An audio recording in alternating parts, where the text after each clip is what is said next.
오늘 말씀은 예레미야 52장 12절에서 16절 하나님을 경외하고 예배하는 자입니까? 라는 제목을 가지고 준비를 하였습니다. 예레미야서가 예레미야 선지자의 예언으로 되어 있는데 이 예언은 사실상 51장 마지막 절로 끊어집니다. 그럼에도 불구하고 이 예레미야의 예언을 썼던 사람이 바룩인데 이 예레미야의 예언이 끝난 51장 이후에 남아있는 그 역사적인 그 사실을 기반으로 해서 그 예레미야 52장을 첨가하여 이 예레미야서를 완성하게 됩니다. 선지자는 하나님의 말씀을 대언하는 자입니다. 그렇게 성경 말씀을 가지고 하나님의 말씀을 전하는 것도 예언이고 하나님이 나에게 하시는 말씀을 전하는 것도 예언입니다. 하나님의 말씀에 앞으로 우리가 일어날 그 말씀이 있으면 그것이 우리가 말하는 세상에서 말하는 예언이 될 수도 있고, 그리고 이 성경에 나와 있는 하나님의 말씀을 전하는 것이 대언하는 것이 예언입니다. 요즘 하도 이단이나 사람들을 현혹하는 사람들이 많이 생기니까 이러한 것을 사용하여 마치 우리가 앞날을 보는 것처럼 이야기하는 사람도 있습니다. 그렇게 예언이나 치유와 같은 은사는 요즘 시대에 잘 드러나지 않는 것 같아요. 하나님께서 우리에게 은사를 주실 때는 그것을 왜 주시는지 복음을 전하기 위해서 주신 거죠. 그러나 내가 누군가를 치유하고 누군가에게 앞날을 예언한다고 해서 그것을 이용한다면 그것이 자신의 유익과 자신의 생각으로 이루어진다면 참된 예언이 아니고 참된 치유가 아닌 것입니다. 앞날을 예언하는 것도 하나님의 말씀을 가지고 대언하는 것입니다. 그런데 내가 누군가에게 당신의 앞날을 예언한다고 하는 것은 하나님의 말씀이 아닐 확률이 더 높습니다. 그것을 가지고 사용한다면 더더욱 그렇습니다. 하나님이 오늘 예레미야와 같이 이스라엘과 바벨론과 주변 나라에 대해서 앞날을 예언한다는 것은 그 하나님의 말씀과 그 뜻과 계획의 성취됨을 이야기하는 것입니다. 결코 예레미야를 통하여서 한 개인의 앞날을 바라보는 것이 아님을 명심하시기 바랍니다. 오늘 말씀 비록 바룩이 예레미야의 예언이 끝난 후에 첨가한 것처럼 보여지지만 예레미야가 선포한 예언이 얼마나 분명하고 명확하게 성취되었는가를 말해주기 위함입니다. 오늘 말씀은 특별히 바벨론의 침략과 예루살렘의 함락, 그리고 바벨론 포로로 끌려가는 또 성전의 약탈에 대해서 다루고 있습니다. 그리고 이러한 모든 것이 이스라엘 백성이 하나님 앞에 범죄한 결과이고 하나님께서 예레미야를 통해 예언한 것이라 할 수 있습니다. 그렇기에 우리가 오늘 말씀에서 깨달아야 할 것은 세상의 모든 것이 다 하나님 앞에 의미 없고 심지어 예루살렘 성전의 기물이나 성구들까지 바벨론에 의해 약탈되는 것을 보고 우리에게 영원한 것은 우리가 항상 붙들고 살아야 할 것은 오직 하나님의 말씀과 하나님의 뜻, 하나님의 나라임을 깨달아야 할 것입니다. 영원한 교회는 없습니다. 내가 사상적으로 화려하고 웅장한 무너지지 않는 교회를 짓는다고 생각할지라도 하나님의 뜻과 은혜가 없으면 오늘 이스라엘 성전과 같이 무너지고 약탈되는 것입니다.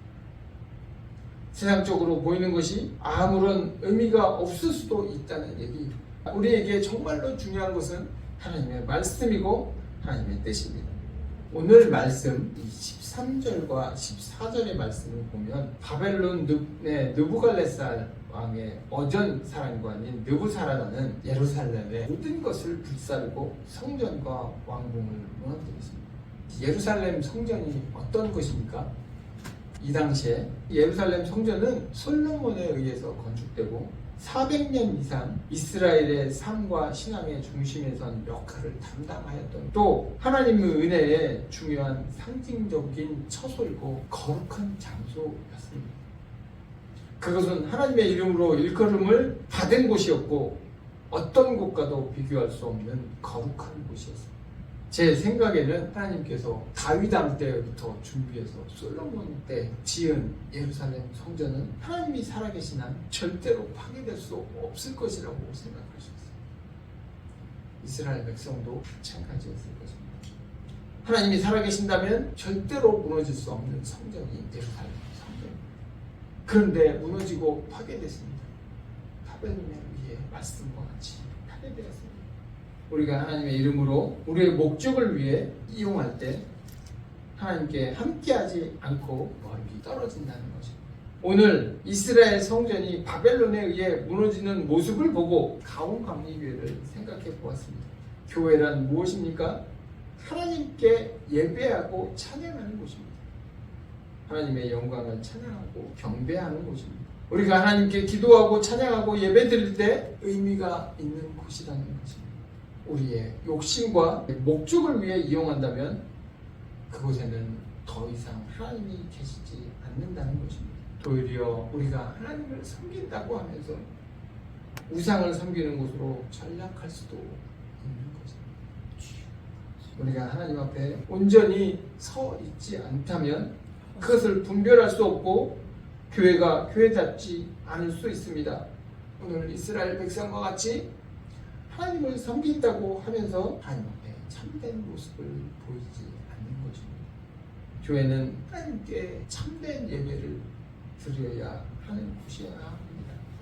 하나님께 기도 드려야 하는 곳입니다. 우리가 말씀 가운데, 참된 말씀 가운데 신령과 진정으로 예배를 드리고 두렵고 떨리는 마음으로 서 있어야 하는 곳이 교회입니다. 내가 이곳에서 기도하면 복을 받을 곳인가? 이 교회를 다니면 병을 낫고 내가 잘 되는 곳인가 하는 그런 곳이 아니라는 이야기입니다.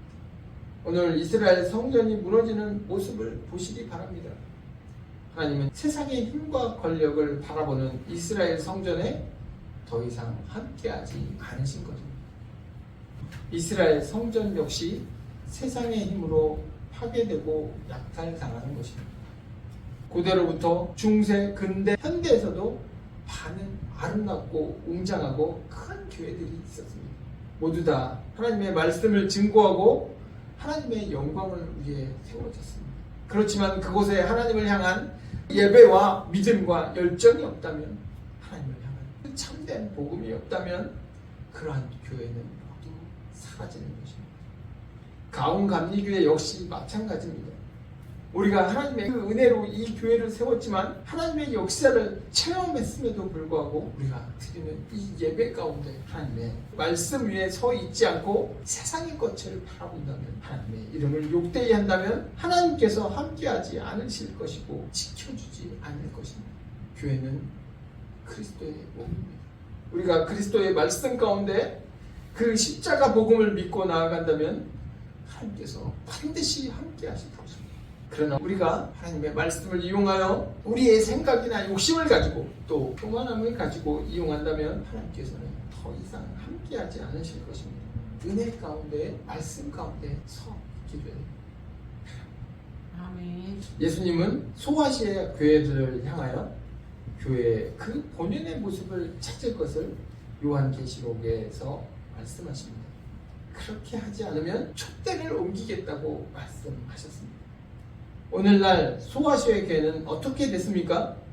모두 흔적도 없이 사라지고 말았습니다. 교회가 그 교회의 그 본연의 모습을 유지하지 못하고 지키지 못하고 타락했기 때문에 오늘 교회에서 우리가 예배를 드리고 하나님께 영광을 올리며 찬양하며 하나님께 기도하시기 바랍니다. 경건의 외양뿐만이 아니라 우리의 마음이 진정으로 하나님 앞에 온전히 서 있는 하나님의 은혜를 받으시기 바랍니다. 복음을 전할 수 있는 것은 하나님의 계획과 하나님의 일방적인 주권입니다. 하나님의 인도하심입니다. 하나님의 그 은혜인 것입니다. 하나님 앞에 온전한 예배를 드리시기를 아멘. 바랍니다. 신령과 진정으로 예배를 드리시기를 바랍니다. 나의 마음과 정성이 온통 하나님만을 바라보는 그런 예배를 드리시기 바랍니다. 우리의 마음이 하나님만을 바라보고 예배 드릴 때 하나님께서 우리의 예배 가운데 임재하시고 그 은혜를 체험하게